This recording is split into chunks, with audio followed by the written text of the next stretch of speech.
Let's get to a viewer question. Gene asked, why has the city of Portland not renewed its contract with Friends of Trees? In fact, a lot of people are wondering that. Someone walking past my home asked me that just last weekend. Gene and the rest of you, fantastic question. We've profiled Friends of Trees before on the show. They're a nonprofit organization which partnered with the city for the last 14 years to plant trees. But you're right, the contract with the city's Bureau of Environmental Services is ending June 30th.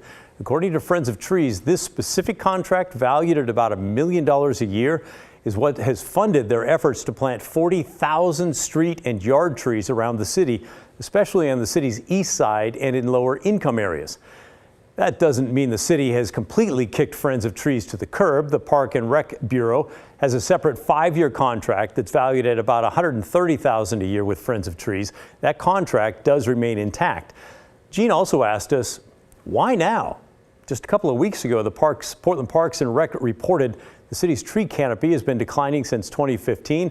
And I don't have to remind you of that 116-degree heat dome we experienced last summer. Trees play a huge role in cooling off our homes.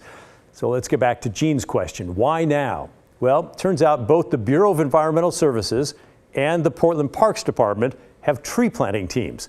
BES issued a statement explaining that with Parks creating its own program focused on street tree planting, it saw an opportunity to change the BES tree focus, and it reads in part, BES saw an opportunity to shift its tree planting focus to private property, specifically commercial, industrial, and multifamily properties. The positive responses BES received from partnering businesses and property owners has been heartwarming. And because of that shift, it looks like BES is not going to need Friends of Trees any longer. The Bureau also pointed out it did extend its contract with Friends of Trees to the end of June this year.